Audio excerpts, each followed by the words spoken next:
لە کۆنگرێسی ئەمریکاوە تاوەکو سەنگەرەکانی شەڕی دژی داعش لە ڕۆژهەڵاتی ناوەڕاست. لینزی گراهام نامۆ نەبوو بۆ کوردان. ئێستا لەگەڵ کۆچی دوای ئەم سیناتۆرە دێرینەدا شەقامی کوردی تەنها دۆستێکی دیبلۆماسی لەدەست نەدا، بەڵکو فریاد ڕەسێکی کاتاستیارەکانی لەدەست چوو کە هەمیشە هاوکێشە ناومێدکەرەکانی بۆ بەرژەوەندی کوورد دەگۆڕی. چاودێرانی نێودەوڵەتی هەرێمی کوردستانیش پێیان وایە لە دەستدانی ئەو سیناتۆرە زیانێکی گەورەیە بۆ دۆزی کورد.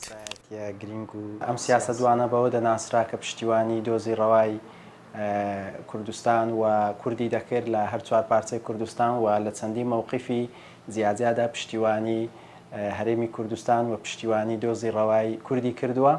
ئەمە زۆر گرنگ بوو بۆ کورد، بێگومان لە دەستدانی وەکو لایانی شەخصی وەکو کەسێک ئەمە کاریگەری گەورەی هەیە و دەبێتە هۆی با بڵێین کەمکردنی کەسێک لەو کەسانەی کە لۆبیان کردووە بۆ دۆزی کوردی.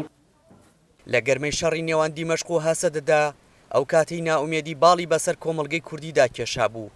بەهۆی بێدەنگی کۆمەڵگەی نێودەوڵەتیەوە گراهام بە پێشکەشکردنی پرۆژەی یاسای پاراستنی کورد دۆخەکەی لە ناومێدیەوە گۆڕی بۆ ئومێد و هیوا. خاڵی وەچەرخان لە پەیوەندیەکانی گراهام لەگەڵ کورد شەڕی داعش بوو. ناوبراو چەندین جار هێزی پێشمەرگەی هەرێمی کوردستان و هێزەکانی سووریای دیموکرات هەسەدەی وەک کاریگەرترین هاوپەیمانی ئەمریکا لە تێکشکاندنی داعشدا ناو بردووە و باوەڕی وابوو نابێت واشنتن دوای کۆتایی هاتنی شەڕ دەستبەرداری ئەو هاوپەیمانانە ببێت. کوردێکێک لە دۆستە باشەکانی لەدەستدا چکەی مەدەزانین لە چەندین پرسی تایبەت بە کورد هەم لە کوردانی سووریا هەم لە کوردانی باشوور لینزی گراهام باشترین پێشنیازی پێشکەش دەکرد بۆ کۆنگرێسی ئەمریکا تاوەکو بەرگری لەو کوردانە بکات کە پێویستیان پێوێتەوە. بۆیە کورد پێویستە ئەوانەی کە پەیوەندیان بە عیلاقەی نێودەوڵەتی هەیە یاخود پەیوەندە نێودەوڵەتیەکان لە دەرەوەی هەرێمی کوردستان بەڕێوە دەبن پێویستە کۆنتاکتێکی باش دروست بکەن بۆ ئەو لۆبیەکە بپێتە جێگرەوەی لینزی گراهام بتوانێت بەرگری لە ئەم بابەتانە بکات یاخود بێتە لۆبیەکی بەهێز بۆ کوردانی نەتەوەکەمان.